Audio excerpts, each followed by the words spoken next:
दोस्तों, आध्यात्म चैनल में आप सभी का स्वागत है।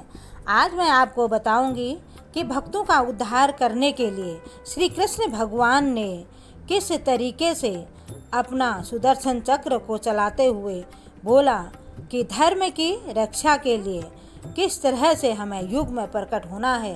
तो इसी के बारे में वो बताते हुए उनका इसके आगे क्या रहस्य था, उसके आगे मैं आपको बताऊंगी। परित्राणायाम साधूनां विनाशाय च दुष्कृतां धर्म संस्थापनार्थाय संभवामि युगे युगे। भक्तों का उद्धार करने, दुष्टों का विनाश करने तथा धर्म की फिर से स्थापना करने के लिए मैं हर युग में प्रकट होता हूँ। भगवत गीता के अनुसार साधु कृष्ण भावना भावित व्यक्ति से अधार्मिक लगने वाले व्यक्ति में भी यदि पूर्ण कृष्ण की चेतना हो और उसे साधु समझना चाहता है, वह दुष्कृताम उन व्यक्तियों को आगे के लिए आए हैं और श्री कृष्ण की भावनाओं को समझने की परवाह नहीं करते हैं। ऐसे दुष्कृताम उपद्रवी, मूर्ख तथा उद्धम व्यक्तियों को कहलाते हैं, भले ही वे सांसारिक शिक्षा से विभूषित क्यों न हो। इसके विपरीत यदि कोई 100% कृष्ण भावनामृत में लगा रहता है तो वह विद्वान या सुसंस्कृत न भी हो, फिर भी वह साधु माना जाता है। जहाँ तक अनेश्वरवादियों का प्रश्न है, भगवान के लिए आवश्यक नहीं है कि वे इनके विनाश के लिए उस रूप में अवतरित हो जिस रूप में वे रावण तथा कंस का वध के लिए हुए थे। भगवान के ऐसे अनेक अनुचर हैं जो असुरों का संहार करने में सक्षम हैं, किंतु भगवान तो अपने उन निष्काम भक्तों को तुष्ट करने में उन विशेष रूप में अवतार लेते हैं जो असुरों द्वारा निरंतर तंग किए जाते हैं। असुर भक्त को तंग करता है, भले ही वह उसका सगा संबंधी क्यों न हो। यद्यपि प्रहलाद महाराज हिरण्यकश्यप के पुत्र थे, किंतु तो भी वे अपने पिता द्वारा उत्पीड़ित थे।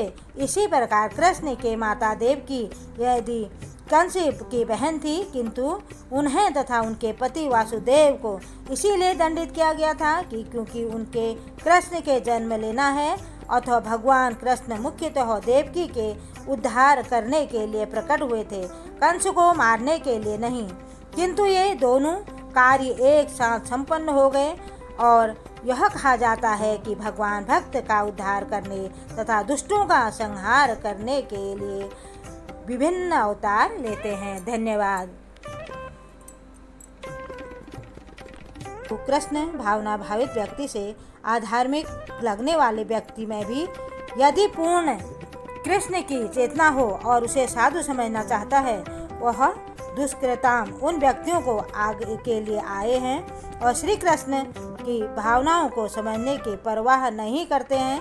ऐसे दुष्कृताम उपद्रवी, मूर्ख तथा उद्धम व्यक्तियों को कहलाते हैं, भले ही वे सांसारिक शिक्षा से विभूषित क्यों न हो। इसके विपरीत यदि कोई 100% कृष्ण भावनामृत में लगा रहता है तो वह विद्वान या सुसंस्कृत न भी हो, फिर भी वह साधु माना जाता है। जहाँ तक अनेश्वरवादियों का प्रश्न है, भगवान के लिए आवश्यक नहीं है कि वे इनके विनाश के लिए उस रूप में अवतरित हो जिस रूप में वे रावण तथा कंस का वध के लिए हुए थे। भगवान के ऐसे अनेक अनुचर हैं जो असुरों का संहार करने में सक्षम हैं, किंतु भगवान तो अपने उन निष्काम भक्तों को तुष्ट करने में उन विशेष रूप में अवतार लेते हैं जो असुरों द्वारा निरंतर तंग किए जाते हैं। असुर भक्त को तंग करता है, भले ही वह उसका सगा संबंधी क्यों न हो। यद्यपि प्रहलाद महाराज हिरण्यकश्यप के पुत्र थे, किंतु तो भी वे अपने पिता द्वारा उत्पीड़ित थे। इसी प्रकार कृष्ण के माता देवकी यदि कंस की बहन थी, किंतु उन्हें तथा उनके पति वासुदेव को इसीलिए दंडित किया गया था कि क्योंकि उनके कृष्ण के जन्म लेना है, अथवा भगवान कृष्ण मुख्यतः देवकी के उद्धार करने के लिए प्रकट हुए थे, कंस को मारने के लिए नहीं। किंतु ये दोनों कार्य एक साथ संपन्न हो गए और यह कहा जाता है कि भगवान भक्त का उद्धार करने तथा दुष्टों का संहार करने के लिए विभिन्न अवतार लेते हैं। धन्यवाद।